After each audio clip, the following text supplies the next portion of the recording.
Welcome to another edition of the E-Spot with Camille. The E-Spot is your location for the latest in entertainment, beauty, and design from the people who make it. Thanks for joining.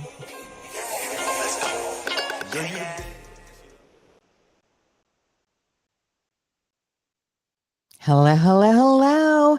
Welcome to another episode of the E-Spot with Camille. I am your host, Camille Cower. I am really excited about you to meet this guest I'm having today because he is doing amazing things right here in Raleigh, North Carolina, which is near where I live. I live in Cary.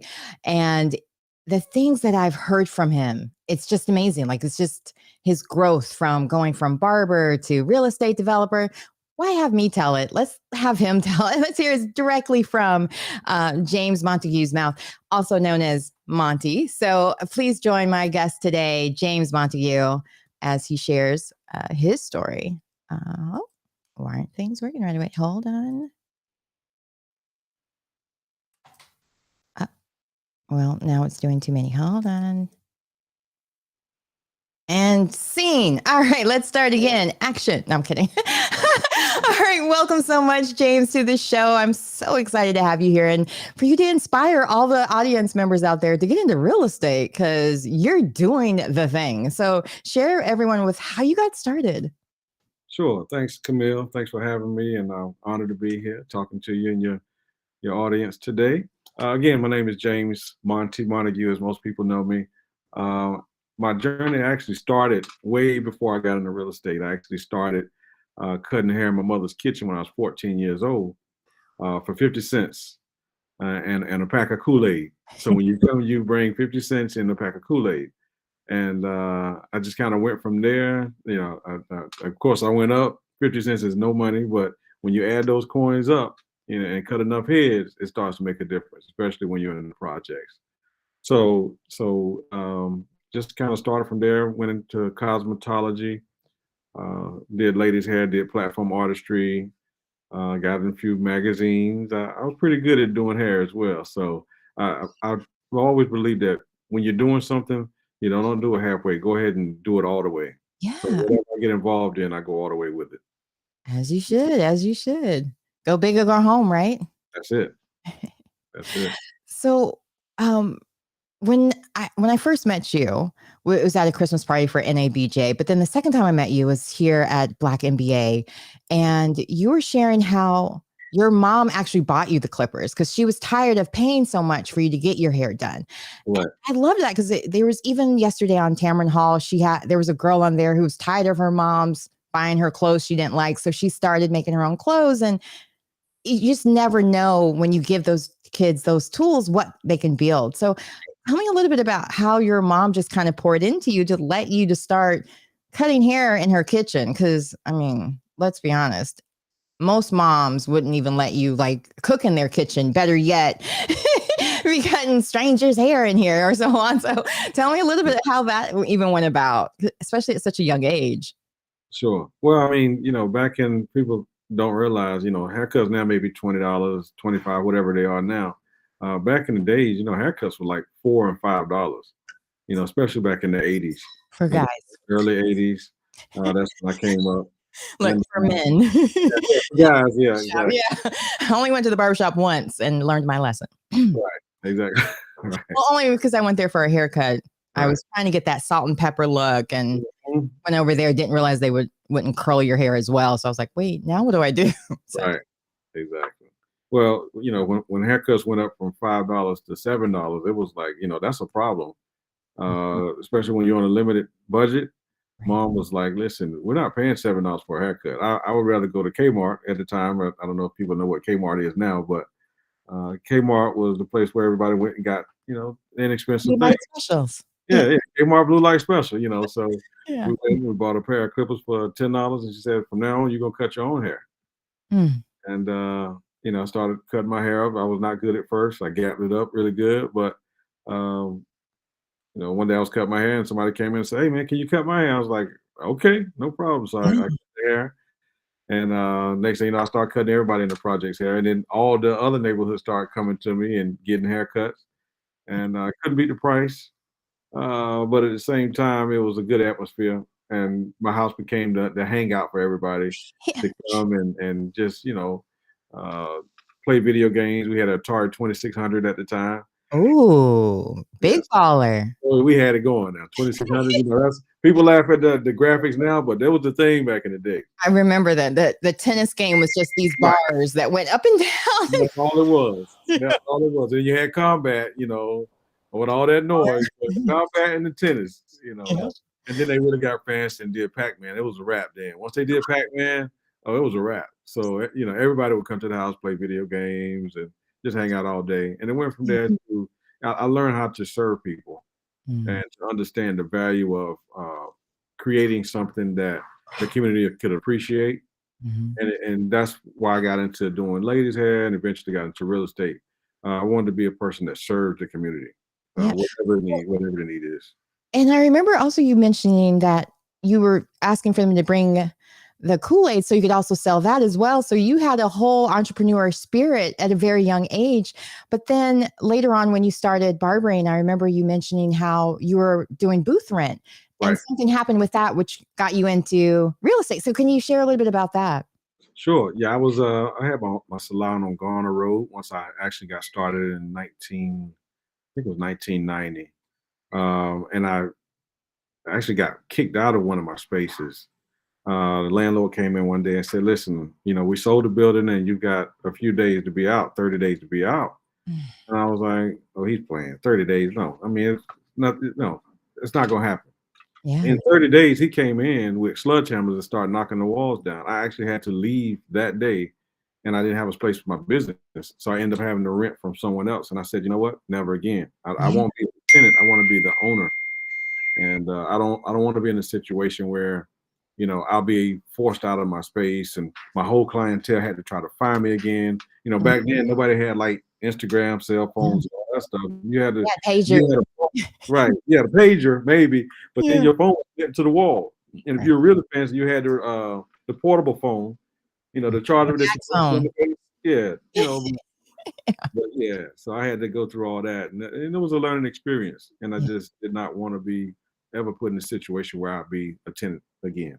No, that happened with my mom as well, where she had her own art gallery in Hillsborough, Mm, except for somebody had come in to undercut her. Like she was paying maybe $1,000 a month, and mm, they're like, "Well, we'll pay 2,000 for the mm. same space." And it was Oh, a framing shop, and she was an art gallery. So just like that, she lost her space, but just like you, she got into building her own, and it taught me the same thing. Like when it comes to renting, you don't really own your business. Or even we see this with Wendy Williams, all the difference right, over and over again. We hear of people getting their business taken away from them because they don't own the actual place where it's made, even with this in some aspects, since I'm using good old social media. But but even still, there's that element of being able to own your own. But you've not only just helped yourself, you're helping the community. So share more about these different projects you have going on. And I love that you're doing so much. And I want to make sure that others know that there's the opposite of gentrification also happening with all these new real estate developments. right, absolutely.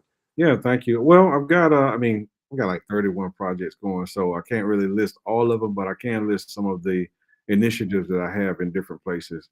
Primarily, we're doing a lot of affordable housing. I'm building home ownership, trying to increase home ownership in people that have a limited access to housing. Like right now, the average house price I think in Raleigh, which is the area that we're in, is like somewhere between 490 and $505,000. The average person doesn't have that type of money. That's not affordable. So the market that we build for is in the $200,000-$300,000 range. In some places, like we're doing housing in Rocky Mount, Smithfield, Dunn, places like that that are outside of Raleigh. We're in the $200,000 range. You're just not going to really find a new house anymore in Raleigh for Yeah. 200,000. It's not going to happen. Mm-mm. Even when you go out to where you stay, Cary, Apex, Fuquay, they're even higher than that. You maybe talking about $500,000-$600,000 for houses. Yeah. Yep. Nobody's really doing it. Yeah. You can kind of wonder, well, like for your children or even the student or the teachers that teach your children, like, Like, where do they live? How do they afford living around here? And it's important to be able to have that kind of community still, where the teachers and the firemen and policemen and community all live together, so we're a little bit more caring about one another as well, yeah, so yeah, I love that you're doing that. you got to have that, because if you don't have that, you don't have balance. Everybody can't buy a $500,000 house. So what happens when you have people that work in, say, restaurants, or like you said, police, fire? You know, those are not $200,000 a year jobs. So who's going to make housing for those folks? We do. That's what we do. The company name is F7, which stands for Faith in Action. And it's not really all about just the money. You have to have finance in order to make projects work, but we're more mission focused on what we're doing.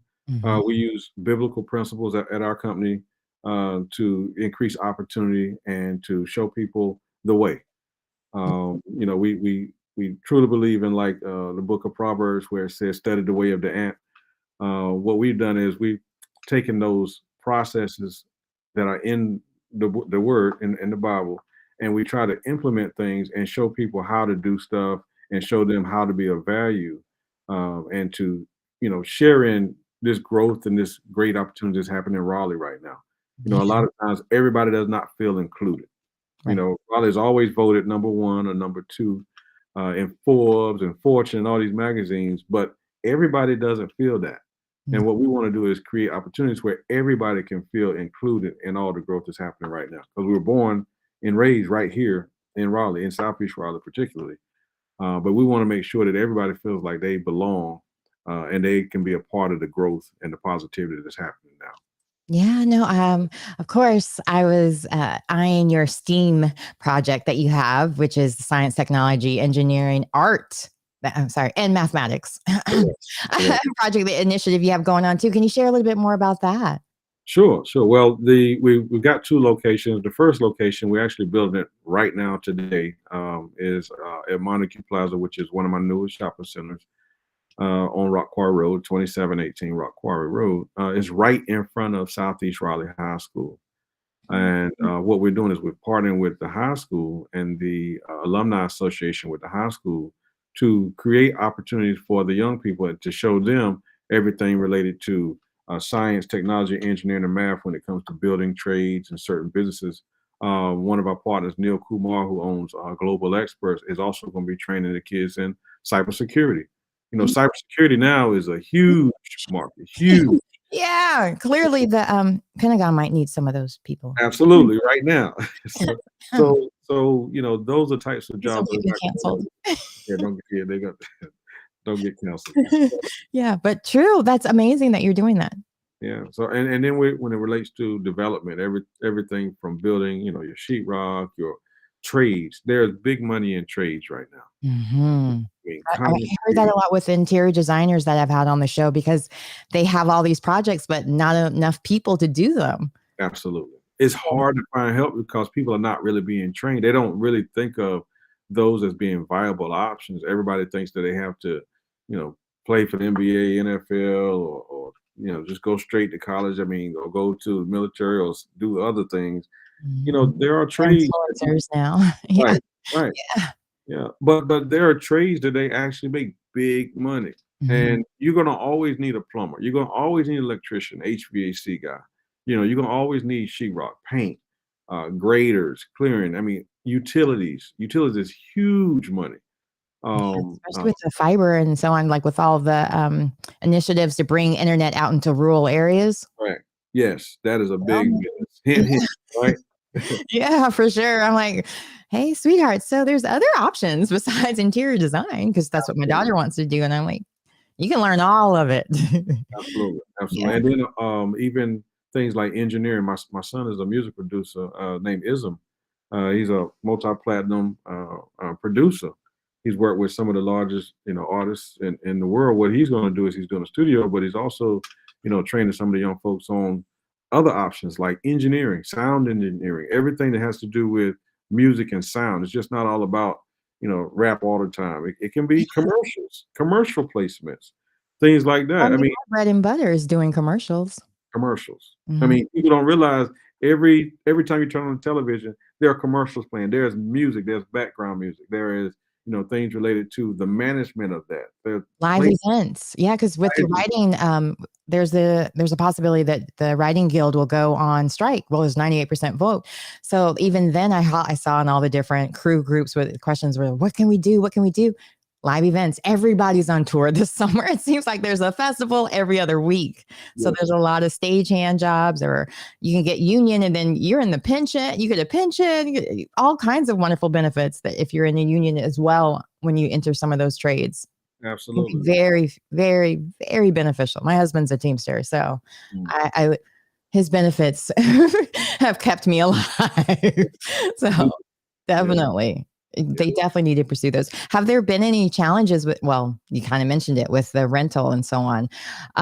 Is there anything else that you would like to share? Because I don't want to keep you long, because we know time is money for sure with you, especially with all the different developments you have going on. So I want to be very considerate of your time. But is there anything else you would like to share before I let you go? Well, I just kind of want to just share, how you have to have, and what I do is I strive for balance. I don't want it to be just all about just business all the time, because you can burn out. You don't want to burn out. I did when I was 26, had a stroke and burn out because I didn't understand balance in life. Yeah.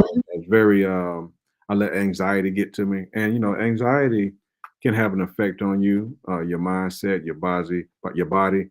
And, what it really is actually wasting present energy on a future that you don't desire for yourself. So Mhm. when you are anxious about something, you're actually going against what the goal and objective is. Instead of being anxious, you need to be anticipating positivity. And, you know, balance helps me at that, do what I want to do and to sustain. And whenever you're doing something, it's not all about just getting to a point. It's not just the destination. To me, it's the journey. Mm. So enjoy the journey. And sometimes you have ups and downs, but you have to enjoy the journey instead of saying, okay, when I get to this point, I'll be satisfied and happy, because it don't work like that. Mhm. So just want to, I would No encourage, problems. yeah, Yeah, yeah, if you're not prepared, right? So absolutely. yeah. Well, thanks so much for sharing that. I did not know about your stroke at such a young age. And it's really important that you also mentioned about your mental health. And with the Black community, we really like, and this, I think it's still this week that it's Black Mental Health Week or Black Maternal Health, something BMH. But so I'm really glad that you mentioned how important those things are and taking the time out to really, like you said, enjoy the journey. It's not always about the end result. So Yeah. coming from a real estate developer, that means a lot. So thanks again for dropping by the eSpot. And for all of you out there watching, make sure you follow James and keep up with all of that he has doing. I will have all the links in the comments for you as well. It should be already in the bios and all the wonderful things that social media does for us already. So again, thank you so much, James, for stopping by today. And I look forward to having you back again to share more about once everything's open so we can come see all these wonderful things. And if you need anything from me, know that I'm there for the kids. I would love to help. All right. Well, again, everyone out there watching on the eSpot, make sure you tune in next season, because I'm actually going to take a nice little summer break. So I probably won't be back till the summer. And like you said, I was burning out. Women's History Month had me working so much that I'm like, wait, and I had some medical stuff that popped up. So I'm taking the time to Yeah. relax and enjoy the journey. Look at all those beautiful flowers that are popping up around here, because it's full on spring and allergies are in full effect. So again, thanks everyone for tuning in. Make sure you keep up with me at CamilleCoward.com, and make sure you share this with your friends so they know too to enjoy the journey. All right. We'll have a wonderful day, and happy 420 for those that celebrate, I guess. All right. Thank you.